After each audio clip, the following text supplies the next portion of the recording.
Salve galera, beleza? Você está na Maré da História, o canal favorito de Carlos Marcos. E hoje a gente vai tentar dar alguma chave de estudo para você entender finalmente e de vez o que é o comunismo. O fantasma som da Europa, né? O fantasma do comunismo. Então, antes de qualquer coisa, deixa seu like, se inscreve no canal. O mais importante, deixa o seu comentário para saber que você tá aí. Isso é muito importante, cara. É o pagamento vital que você faz aqui pra gente, beleza? Bom, isso aqui é uma série de vídeos, né? Então, é fundamental e necessário que antes de qualquer coisa você tenha assistido os vídeos anteriores, sobretudo o vídeo sobre socialismo, sobre anarquismo e sobre classe e ideologia, porque a gente está estudando aqui uma série de ideologias políticas do mundo contemporâneo, beleza? Ou pensamentos políticos simplesmente, né? Talvez ideologia não seja o termo adequado. Bom, e como foi dito nos vídeos anteriores, é muito importante o entendimento e o estudo da história do século XIX para entender estas ideologias pós-Revolução Francesa, o liberalismo, o conservadorismo, o socialismo, o anarquismo e agora o marxismo comunista, né? A gente precisa partir pelo menos do ano de 1848. Esse ano é marcante na história do comunismo, né?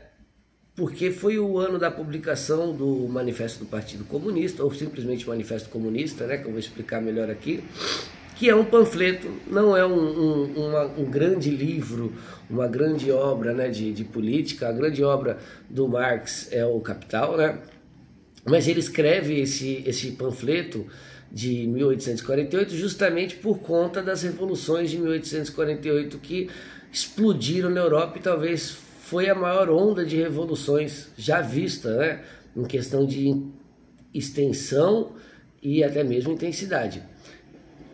Embora esses processos revolucionários de 1848 não tenham resultado em tomada do poder.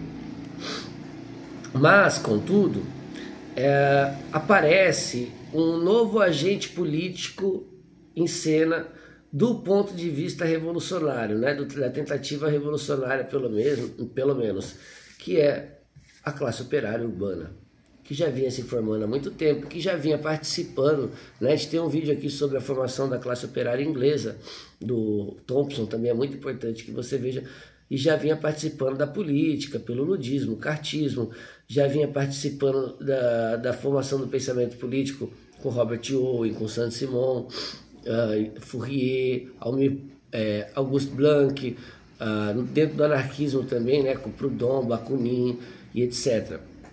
Então havia um movimento operário, né, já bem consolidado. A ideia de socialismo já estava bem consolidada por volta de 1830, sobretudo em 1840, né? Em 1848 isto era uma ideia, um programa político mais objetivo. E esse programa vai se intensificar com a publicação do Manifesto Comunista, que é publicado em nome da Liga dos Justos, que depois deste ano vai se tornar, se não me engano, de 48, vai se tornar a Liga dos Comunistas, né? Lá na Alemanha, da qual o Marx e o Engels fazem parte, né? Este programa revolucionário operário, que segue uma série de influências, que eu já vou tentar explicar, ele se impõe a partir de 1848 e não vai ter muita relevância no movimento operário, embora participe também da Internacional dos Trabalhadores, né, ali no final por volta de 1871 para frente. Trave muitos debates com os anarquistas lá, né? Os anarquistas o acusavam de autoritários. Mas a partir, sobretudo, de Marx e Engels, ali dentro da Liga dos Justos, antiga Liga dos Justos e depois Liga dos Comunistas, esse programa político ele se mantém, sobretudo na Alemanha, depois dentro do Partido Social Democrata Alemão, que a gente já vai ver com calma aqui, né? E também dentro do Partido Social Democrata Russo, que depois vai se dividir entre bolcheviques e mencheviques.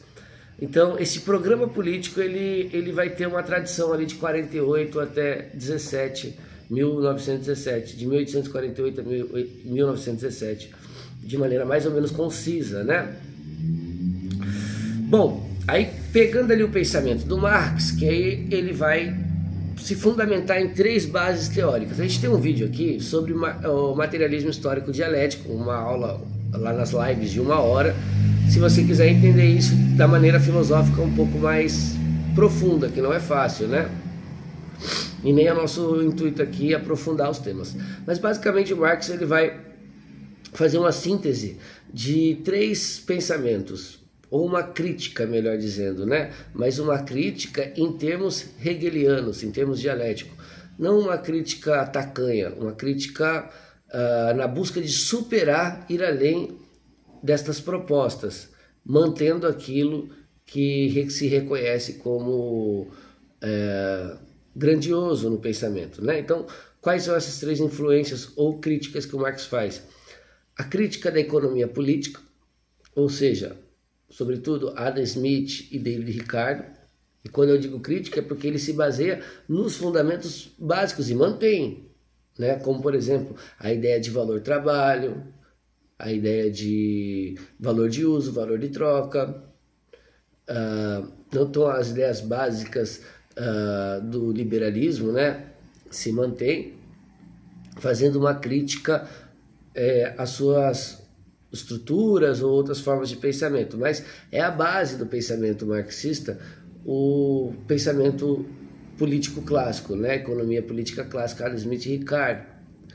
A outra crítica que Marx vai fazer é ao próprio hegelianismo, que é a base do pensamento dele, ou seja, a dialética idealista do Hegel. Então Marx ele vai fazer uma crítica à filosofia alemã do seu tempo, dizendo que não é as ideias, né? Não é essa dialética, esta briga entre ideias que faz a história se movimentar, mas esse conflito ele é muito mais material do que ideal. Por isso que ele se propõe materialista histórico-dialético, né? E esse material, essa concretude, se pode verificar de maneira mais atenuante nas classes sociais. Então, a burguesia e o proletariado, por exemplo. Então, é uma das teses ali, né? E da crítica do Marx ao Hegel e que entra na tese do programa comunista. E aos socialistas franceses, né? Que a gente citou aqui, Fourier, Auguste Blanc, ou em inglês, mas o Saint-Simon e Proudhon. Então ele vai fazer uma crítica, mas absorvendo boa parte do seu conteúdo. Então pensando no socialismo, né? Onde, por exemplo, a ideia do Saint-Simon da indústria, do avanço tecnológico, de uma tecnocracia se mantém. Embora ele acuse de certa ingenuidade no seu programa político por causa das reformas. Marx se propõe revolucionário, de conseguir esse socialismo por meio de reformas, né? Então é uma crítica que o Marx faz. Mas ele vai incorporar, por exemplo, a ideia do Auguste Blanc, dos blanquistas, de luta de classes e de ditadura do proletariado, por exemplo. Não é o Marx que inventou isso, né?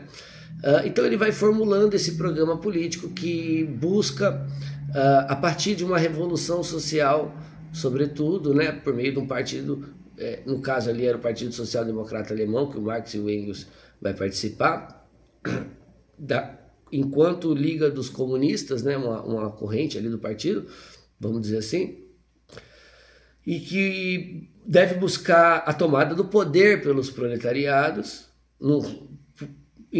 com base nessa tese da luta de classes, né, de que os interesses entre a classe operária e a classe burguesa são inconciliáveis e ora esse conflito é aberto, ora esse conflito é fechado, é velado, e que o proletariado tem como missão histórica superar o capitalismo, não é negar o capitalismo, né, ou a indústria, mas superar o capitalismo e gestionar a política e a economia da sociedade por meio do fim da propriedade privada, né?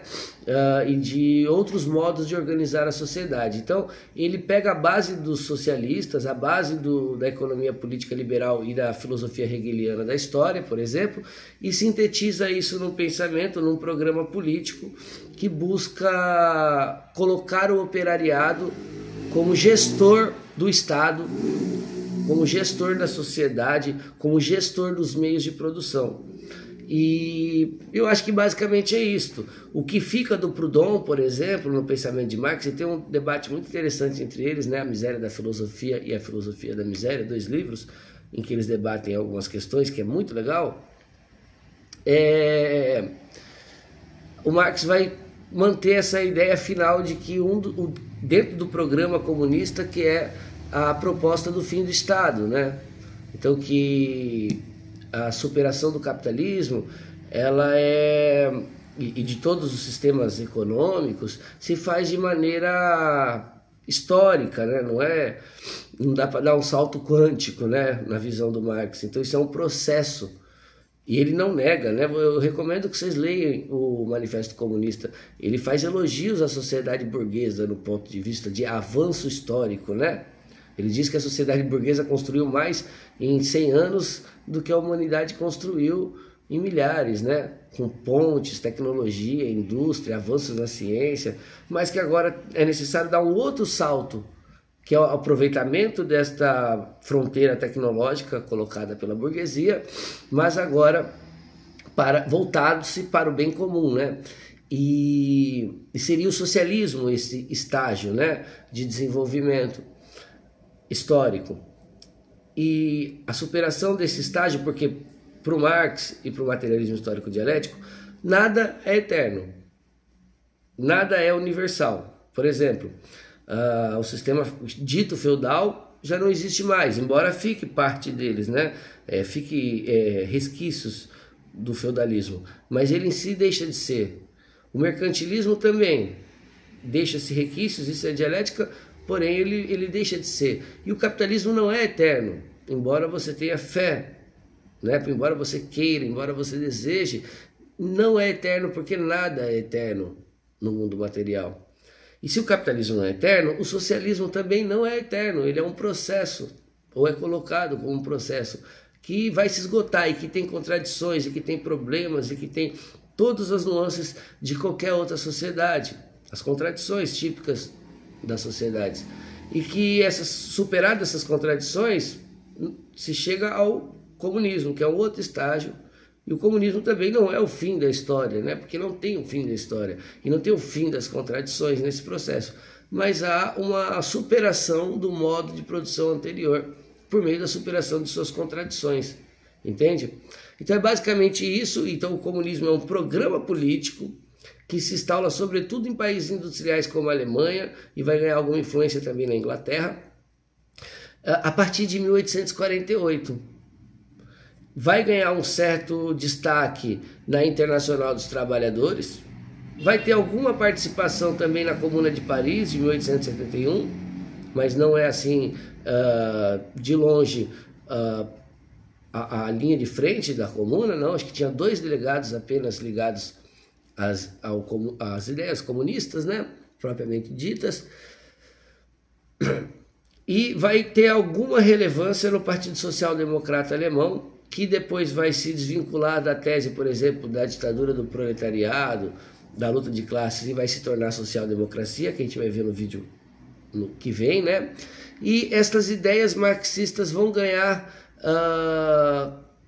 concretude histórica e base justamente na Rússia, por meio do Partido Social Democrata Russo, dos trabalhadores russos, né, que era esta a tendência da época, né, Partidos Sociais Democratas, onde tinha um monte de correntes de trabalhistas, né, entre elas os comunistas, e dentro do Partido Social Democrata Russo, os marxistas russos, liderados por Vladimir Lenin, tendo uma outra teoria do Estado, né, uma outra teoria da política propriamente dito, né, tendo base em Marx, mas tendo uma nova teoria marxista, né, tendo a base do materialismo histórico dialético, da ditadura do proletariado, luta de classes, mas agora com um programa político voltado para um partido de vanguarda que o Lenin vai elaborar, entende? Então é uma tradição que vai de 1848 até 1917 e de 1917 até os dias de hoje.